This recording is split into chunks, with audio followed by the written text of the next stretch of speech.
that one has. You can see they all have now. And we could actually make them all do that a lot earlier by actually bringing down this threshold. We could bring it down to, you know, something like 50. There you go. So you can see they're all popping and they're all testing true, being sent on to the next event. And using these two, we could actually come to a balance that actually gives us the right simulation that we want. Now, the next option, which is difficult to show actually with a spherical deflector. So what we'll do is we'll actually swap it out with another deflector. So I'll just move this deflector over here. You can see as I move it, the collisions are updating in real time, which is a great thing about particle flow. It'll actually reevaluate the entire flow from the beginning, so you get this kind of real-time update. Of course, it's, you know, sometimes it can actually be a bit of a problem because it can you won't get real-time update in a very heavy flow. But you can see in this case it's pretty fast. I'll just move this over here. I'll go down to space warps, which is where they reside. See down here to space warps. You've got forces, that's the first set of space warps. You'll see that the second set is deflectors. There we go. You can see we have quite a few deflectors, which we'll actually come to in the next chapter. The ones which you can actually ignore are the dyne deflectors. They're actually used for the old dynamic system in Max, so they're not actually used for particles at all. But we still actually have 6 deflectors to choose from. Now in this case I'm actually going to use the most basic deflector, which is a rectangular deflector, and it's parametric, so you can actually just draw a shape and that becomes our deflection plane. There we go. Now I'm actually going to go in here and I'm not going to remove this S deflector. I'm just going to leave it out of the way over here. I'm actually just going to add this one in here. So now you'll see our particles come down, they strike the surface, and to show you that both are actually being tested for, I can actually drag the S deflector in here.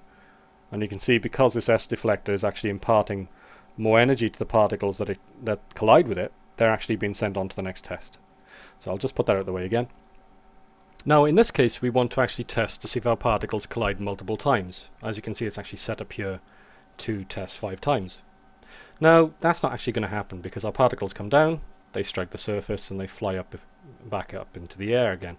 And they're just going to carry on forever. So what I'm going to do is I'm going to very quickly go and get a force, pop it in here, there we go, and what we need for that to actually have some effect on the particles is a force space warp, which we'll come to as it were earlier in this DVD. So, but if you've obviously if you come here from the collision test chapter, that'll be later in the DVD. You're probably as confused as I am at this point. Anyway, let's carry on. There we go, forces. I'm going to use gravity, just draw it over here, so it's pointing downwards, which is the usual way for gravity to point. And I'll just go to force, and I'll add it into the test. There we go. So let's see what happens now. So the particles fall down, very fast actually. We probably don't need any speed anymore, because we can make our particles fall under gravity. So I'll give them an initial speed of 0. Let's see how fast they are now. Still very fast. So I'll just go in here, and I'll change the strength to much, much less. There we go. So let our particles fall.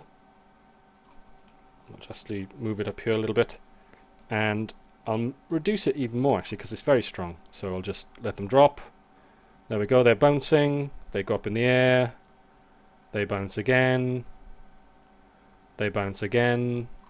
Too slow now, isn't it? So let's put the gravity speed up a bit, the gravity amount up a bit I mean. They drop down, they bounce. They drop down, they bounce, they bounce, they bounce, and they change. Why is that? That's because we've set it up to actually test for 5 bounces.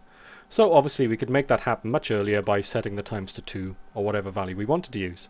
So we'll see how that happens now. They bounce, and there we go. So they bounced twice, once, twice. Now when they bounce the 3rd time, the test will become true.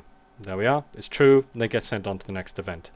Now, in the next event, there's no force operator, and because of that, there's no gravity, and because of that, they just keep on flying up into the air. So that's something you have to be aware of, and it's something we'll actually cover, as I said, in the chapters on forces. So there we go, that's what happens when we use the times option. You can see that you have an option to choose what actually happens on each collision, as we had up here with collides. So you've got the choice again of bounce, continue, stop, and random. So that's pretty cool.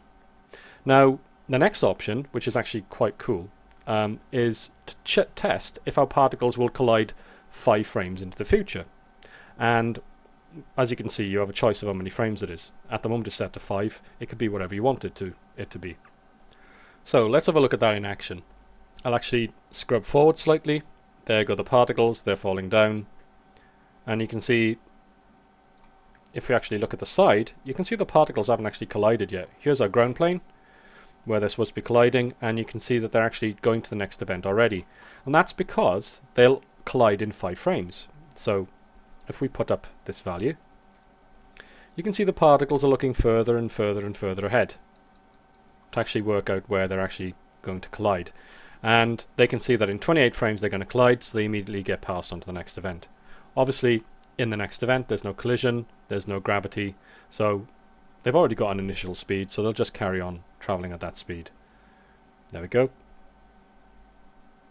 Obviously, if we wanted them to collide, we could just hold down Shift, select that collision test, and I'll just move it here for a second, and then drag it into there.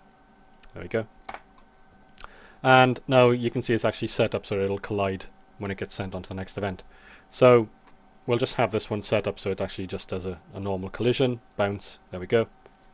So they'd fall, they work out that 28 frames in the future they're going to actually collide, they get sent to the next event, and then in the next event they bounce.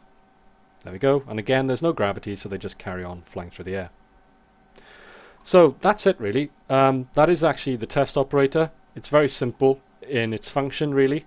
It just uses space warps, which you put into the viewport here. As you can see, we've got 2 at the moment. We've got the spherical space warp, and we've got this planar space warp.